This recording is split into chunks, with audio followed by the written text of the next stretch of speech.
Hi friends, welcome to kitchen tips channel. இன்றைக்கி சூப்பரான hair oil நம்ம வீட்டிலே எப்படி ரெடி பண்ணலான்னு பார்க்கலாம் வாங்க.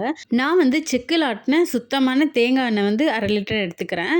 இதை ஒரு அகலமான பாத்திரத்தில் நம்ம ஊற்றிக்கலாம். கொஞ்சம் நல்லா அது ஹீட் ஆகட்டும். இதில் நம்ம என்னென்ன சேர்க்க போகிறோன்னா, செம்பருத்தி பூ, செம்பருத்தி இலை, கருவேப்பிலை, வேப்பிலை, கொஞ்சமாக மருதாணி இலை. இதில் அரிசி கழுவுன தண்ணியை கொஞ்சமாக சேர்த்து நைஸ் பேஸ்ட்டாக அரைச்சி எடுத்து, அதுக்கப்புறமா இன்னொரு மிக்சி ஜாரில் 2 ஸ்பூன் அளவுக்கு கருஞ்சீரகம், 2 ஸ்பூன் வெந்தயம் சேர்த்து கொஞ்சம் கொரப்பாக அரைச்சி எடுத்துக்கலாம். நம்ம இதில் வேப்பிலை சேர்த்துருக்கிறதுனால உங்களுக்கு டேண்ட்ரஃப் ப்ராப்ளம் இருந்தால் அதுவும் சரியாயிடும். பாருங்கள், இந்த அளவுக்கு கொரப்பாக அரைச்சி எடுத்தால் போதும். இப்போ எண்ணெய் கொஞ்சம் நல்லா காஞ்சி வந்துச்சு. இந்த ஸ்டேஜில் நம்ம அரைச்சி வச்சுருக்க இந்த பேஸ்ட்டை இதை அப்படியே சேர்த்துக்கலாம். நல்லா கலந்து விட்டுக்கோங்க. இப்போ நம்ம அரைச்சி வச்சுருக்க கருஞ்சீரகம், வெந்தயம் இதையுமே இது கூட சேர்த்துட்டு நல்லா கலந்து விட்டுக்கலாம். இப்போ நான் 2 பெரிய வெங்காயம் தோலோடவே கட் பண்ணி வச்சுருக்கேன். அதையும் இது கூட சேர்த்துக்கலாம். தோலோடவே நீங்கள் சேர்த்துக்கோங்க. இப்போ நான் ஒரு கத்தாழை எடுத்திருக்கேன். இந்த சைடில் வர முள்ளெல்லாம் நம்ம கட் பண்ணிவிட்டு இதை குட்டி குட்டியாக கட் பண்ணிக்கலாம்.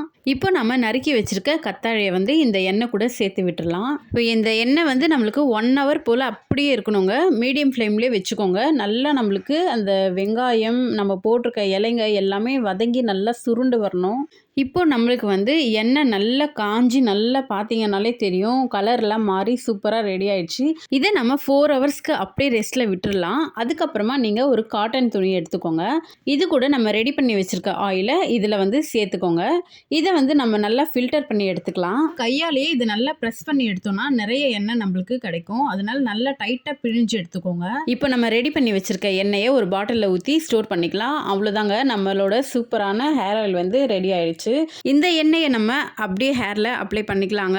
இதனால் நம்மளுக்கு முடி கொட்டுற ப்ராப்ளம், டேண்ட்ரஃப் ப்ராப்ளம் எதுவுமே இருக்காது. முடி நல்லா நீளமாக அடர்த்தியாக வளரும். கண்டிப்பாக நீங்களும் வீட்டில் ட்ரை பண்ணி பாருங்கள். இதில் நம்ம சேர்த்துருக்க வெந்தயம், கருஞ்சீரகம்லாம் நல்லாவே முடி வளர்ச்சியை தூண்டி விடுங்க. இதனால் உங்கள் முடி நல்லா நீளமாக வளரும். வெளியே நம்ம காசு கொடுத்து கண்ட எண்ணெயை வாங்கி தேய்க்கிறதோட இந்த மாதிரி நம்ம வீட்டிலே ரெடி பண்ணி தேய்க்கிறதுனால உங்கள் ஹேருக்கு எந்த ப்ராப்ளமும் வராது. எந்த ஒரு பயமும் இல்லாத நம்ம இதை ஹேரில் யூஸ் பண்ணிக்கலாம். இந்த மாதிரி பயனுள்ள தகவல்லாம் தெரிஞ்சுக்கணுன்னா நம்ம சேனலை சப்ஸ்கிரைப் பண்ணிக்கோங்க.